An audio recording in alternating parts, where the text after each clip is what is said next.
stand on the good and the bad. We'll give all that we have.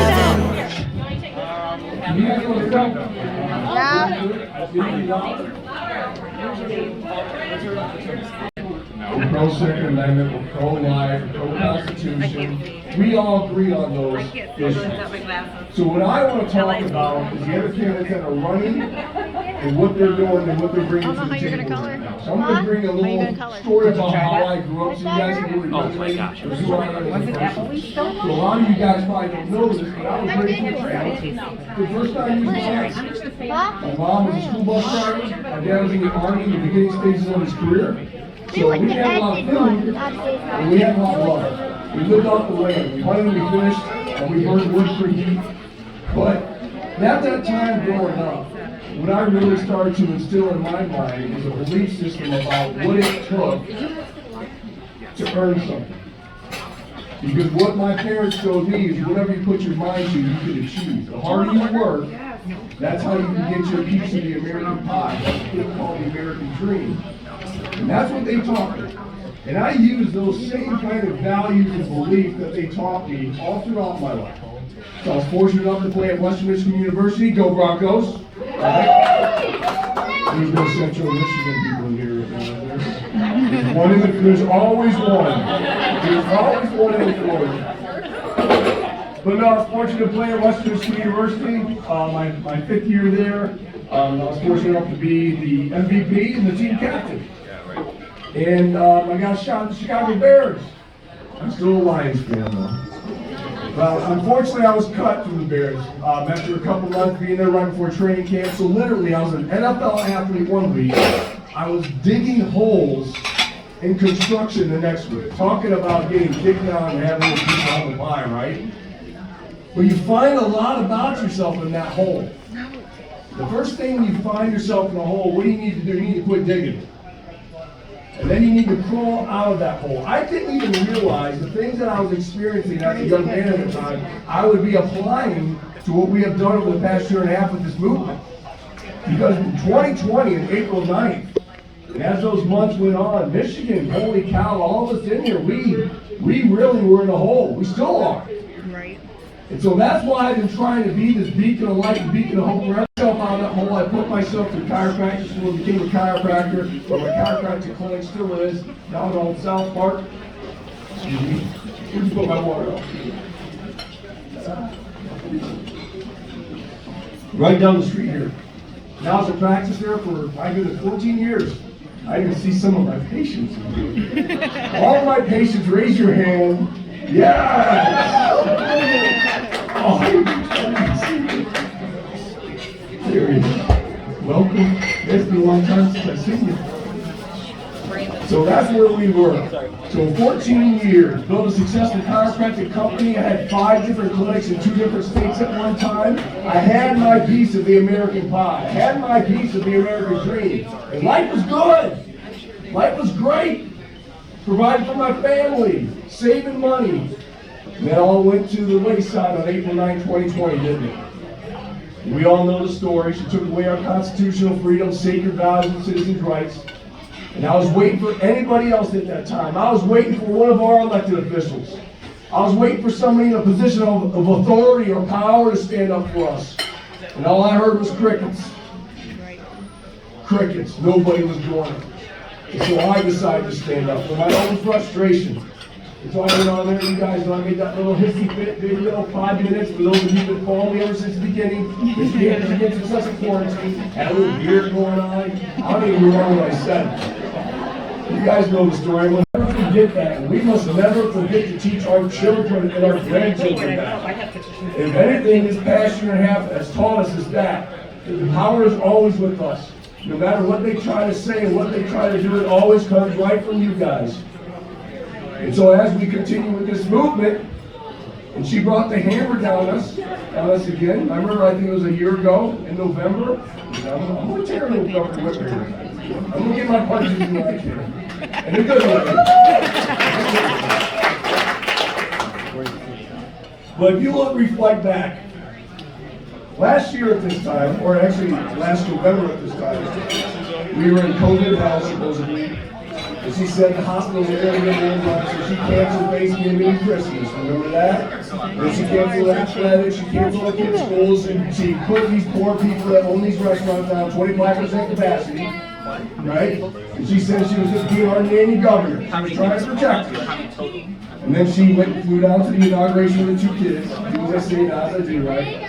Well, let's fast forward to this past November. Right here, baby. It was a couple months ago. Hospitals were overwhelmed. COVID was worse.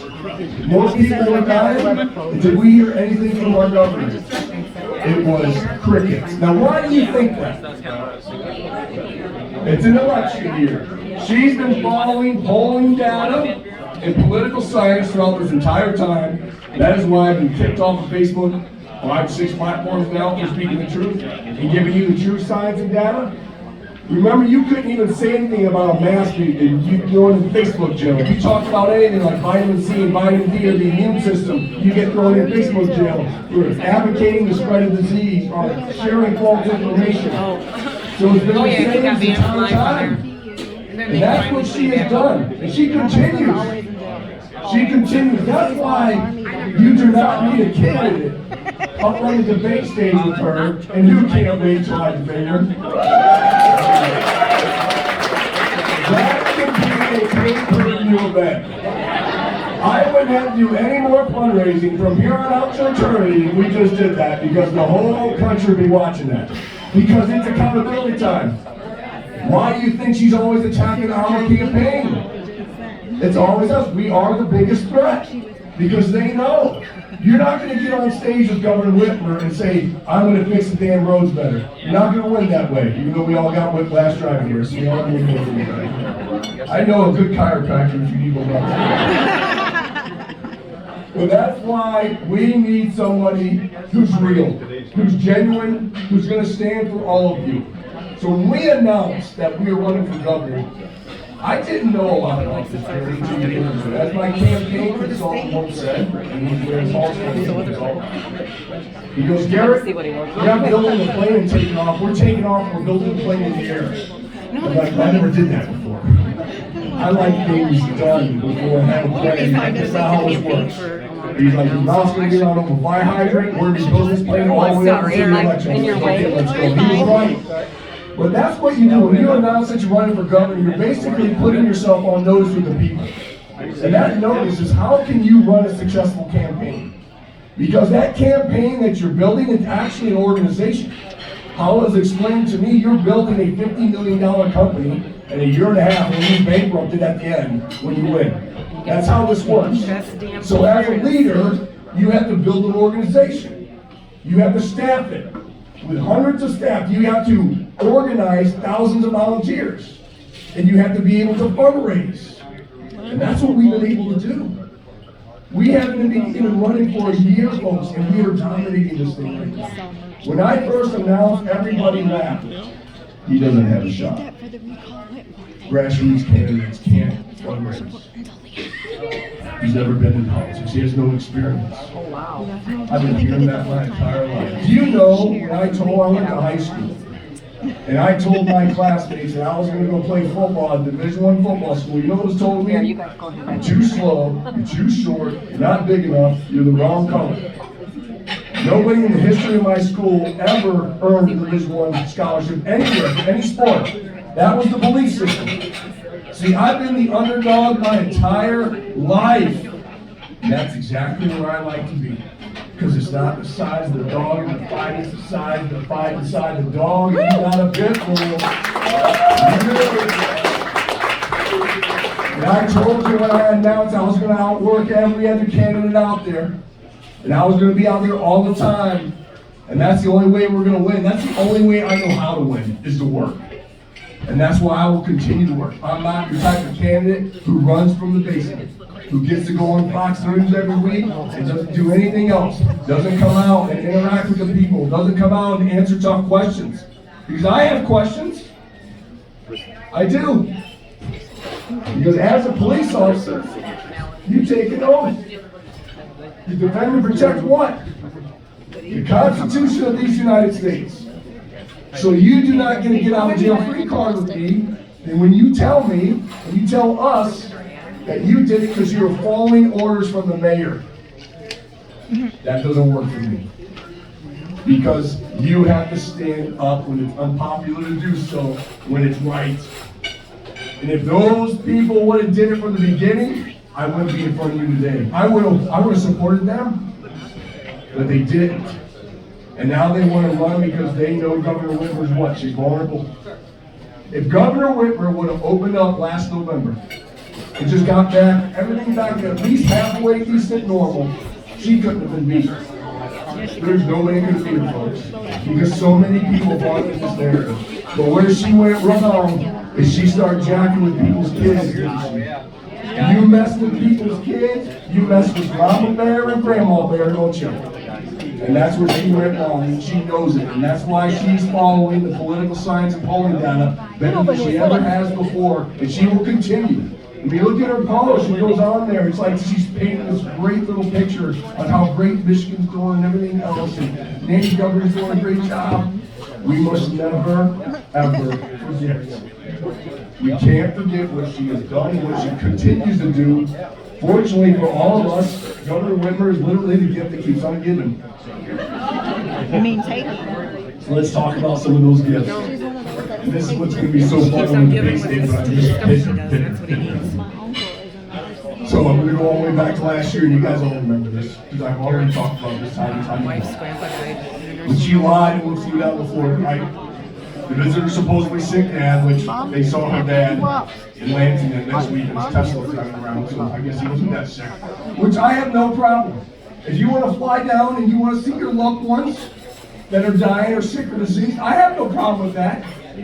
But how many people did you take that away from in the past year and a half? How many tens of thousands, it's not thousands, it's tens of thousands of Michiganders who didn't get the opportunity to say goodbye to their loved ones?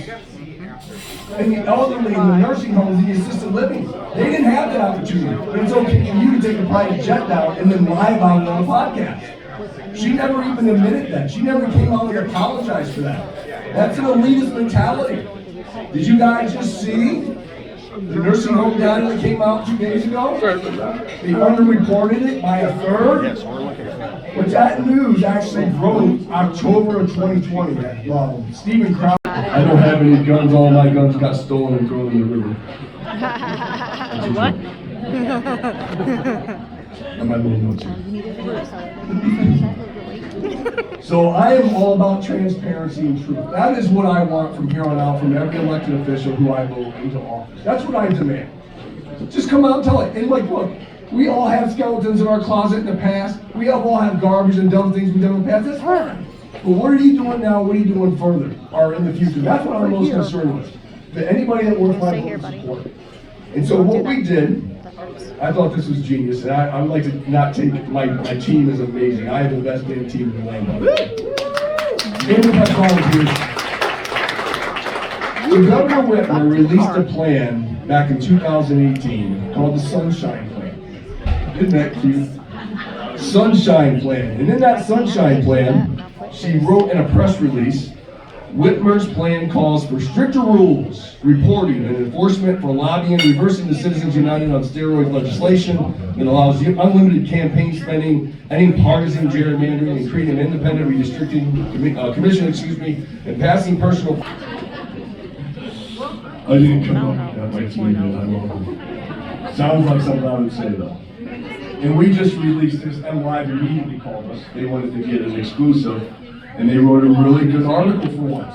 And MLive is tough, trust me. It's a good article. You have to read it. Look it up tonight, MLive and Sunshine Plan 2.0 will come up. But here's what we're doing. Expanding the Freedom of Information Act to the legislative and executive branch. Common sense, right?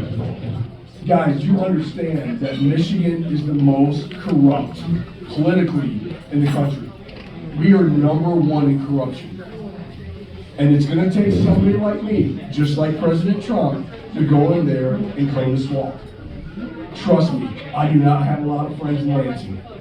There was a lot of crickets from Lansing after this article came out, and even Craig Maul, Detroit News journalist, wrote this tweet Says Garrett Soldano came out with the Sunshine Plan 2.0 about outlawing the C4 slush funds for the legislature. He says all we're hearing is crickets from the land right now. Because we're going to open up the books. We deserve it. We all deserve that transparency now. They can no longer go to Lansing, shut the doors, and abandon all of us. And that is my vow to all of you. I went to Hillsdale County, which is an unbelievable county. They have a great GOP there. And I had a question. It was like my first month after I announced. And this young man said, hey, how accessible are you going to be once you get elected governor? I said, what do you mean? You want a Christmas card? He's like, no, like, are you going to be around? And I never thought of that. But that was a good question. And so I went home that night. I was like, you know what? You're right. How many times do we see political figures come back until when? It's the election year. Then you see them again all over. And so my vow to all of you, and it's your job to hold me accountable, is to continue to go around the state of Michigan and hold little rallies like this. That's the heartbeat of Michigan. That's the heartbeat of America. That's what allows you, when you get elected, to get held accountable.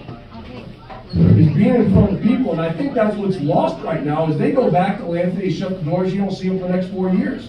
See, I truly believe that we must activate and inspire Michigan's greatest asset. Who is that? It's the people. Right. It's the people. To create, capture, and cultivate everything that we can do by living in this great country. You guys are the greatest asset. So you guys are the heartbeat of not only Michigan, but America. And so it's my job as your governor. It's not that hard to govern.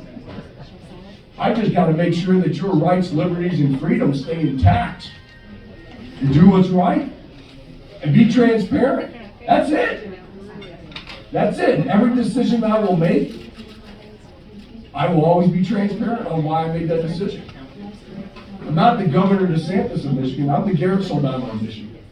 I want to make you all that perfectly clear here tonight. I'm my own man. I love what Governor DeSantis is doing. I truly do. He's transparent, gets out there. The only thing that I think he screwed up in the beginning was the enforced law. That's what worries me. That was it. Aren't they doing the same thing they did for everyone? There's a lot of people who make mistakes. Governor Nome, South Dakota did not. Okay? Well, I gave Bob the menu so he could look at the prices. But again, he didn't consider the narrative.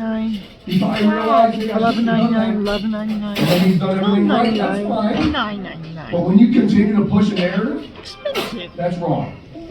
Okay? It costs money. What's that? You got a definition of insanity, doing the same thing over and over again and expecting a different result. Strengthening the current Freedom of Information Act. The reason we want to do that is with these FOIA requests and everything else. I just read an article. Jen, you remember what school it was? I'll put you on the spot. You're going to get up here and speak in a second. Just 1 second. Okay. There's a school, I think, in the Detroit area where a bunch of parents get a Freedom of FOIA request for every time they use Smart TV, any email or anything else. And the school charged them $400 because they said, I don't know, some obscene amount of paperwork. I mean, it would have took 5 years for them to get all this paperwork, and they got it down and limited to $2,000. They got what they were looking for. But it's such a mess right now, and even if you want the information, you can't get it. And that's what Governor Whitmer did, because the Democrats who love us really got after us today for Sunshine Plan 2.0. I love it. I'm going to keep saying that forever.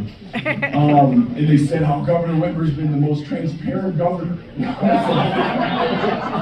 Man, they smoking. I mean, goodness gracious. I mean, she was denying FOIA requests in the beginning. And then look at the hush money that they were paying the Department of Health and Human Services Director. His hush money, $175,000 or whatever. What was his name? I forgot already. Anybody remember him? Yeah, I don't know. George something. Ending the Whitmer campaign finance fake loophole. So that was the recall petition. You guys familiar with that? She got to raise unlimited funds, which it looks like she's going to be able to keep. Passing transparent lobbying rules that show everyone's lobbying expenses. See, one thing about our campaign, this is all public knowledge, because I'm not backed by one PAC, no special interest, no lobbyists. Man, I think they're just afraid of it. They don't come to me. I mean, I would talk to them, even accept the money if it was good, but they don't come to me for some reason. All of our campaign finances that we have raised, I'm very proud of this. We're well over 1.2 million in 8 months right now. And it's growing. We just had a successful fundraiser, our chiropractic one, last weekend. Everything started to run together. I thought it was 36,000 we raised. I think it's 22. If the voting's messed up, you ain't guaranteed. How God is just showering this room with abundance right now. So praise God for that. And all of you. But all of that money that we're getting right now, 98.1% are within the state of Michigan and 97.2% under the amount of $200. What does that tell you? That's grassroots, baby. That's all of your money. And that's where I wanted to be because I represent you. See, you're putting financial commitment into this game. And when you put skin in the game, it means a little bit more to you, know it? It does. Now I'm going to be honest with you. I have never donated to a campaign in my entire life. I didn't. I'm being transparent. I'm truthful. I have not. You would have told me a year and a half ago to put money in and laughed you out of my house, right? I'll be donating from here on out to the people I want to support. Because I was the guy who built his American dream, was living it. I didn't need to do it until all got taken away. Then it meant something. So when you're putting financial skin, you're involved. And that's why we go around and have these conversations. And that's why we're going to open up the questions here a little bit. Now I'm going to sit here and stand here and answer all of your questions. If I don't know the answer, I'm going to tell you. I'll tell you, I'll look it up. But enacting personal finance disclosure for all state candidates due 3 months before statewide primary, strengthening and enforcing conflict of interest laws. And the biggest thing that we're going to do, folks, is outline the C4 slush funds for legislatures. And what brought this about was unfortunately Lee Chatfield's article that came about him later this week, former Speaker of the House. You guys see that? Look, he made some mistakes as a man. I don't care about people's personal life. What he's done in his personal life, that's between him and his family, his wife and God. I'm more concerned with the slush funds that he was getting. And these slush funds is these special interest groups that we're getting all this dark money. You see, as taxpayers, we deserve to know where that money's going, where they're getting it, what special interests and lobbyists that they're tied to.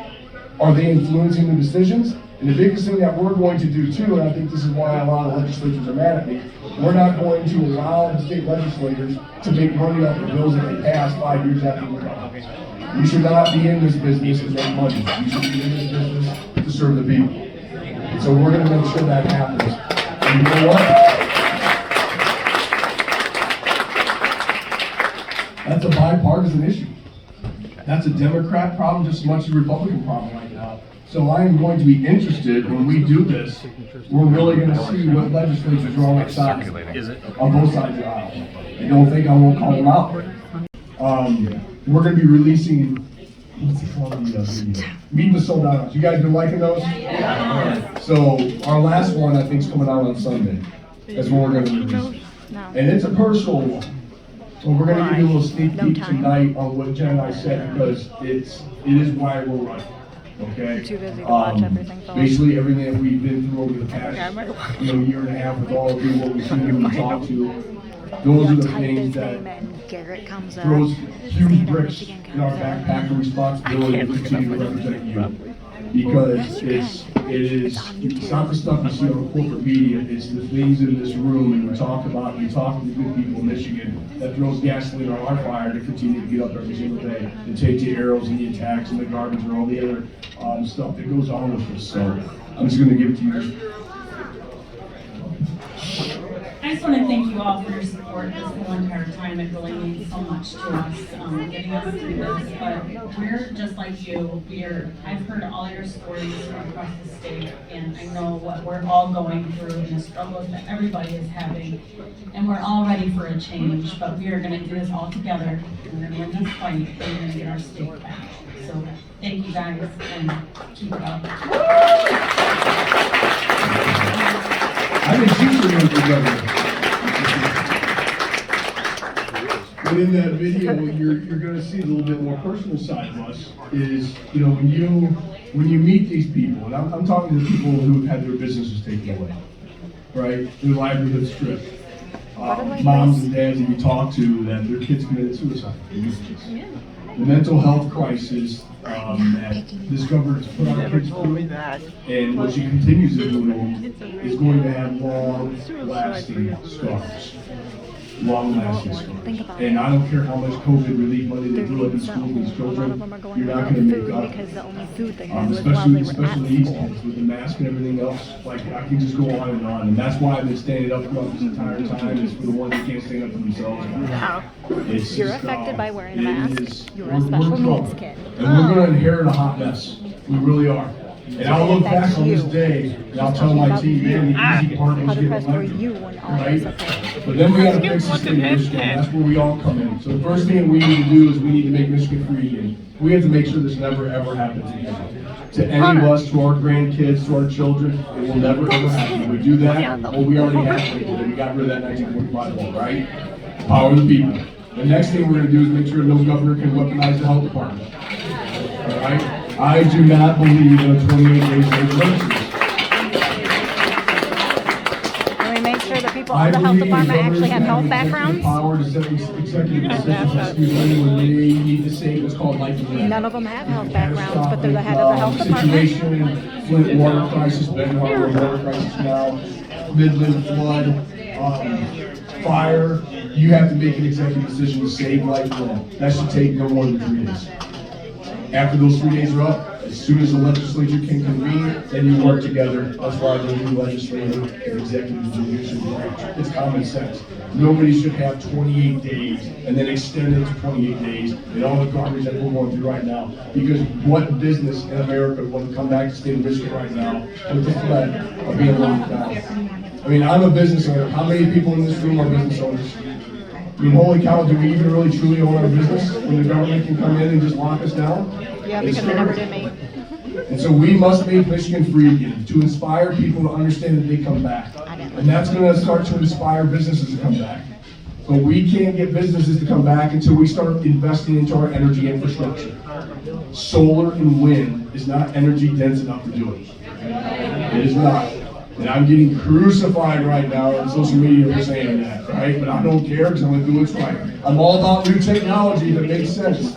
And they're already phasing out coal, even clean coal, unfortunately. But the only two that are left is nuclear and gas. That's it.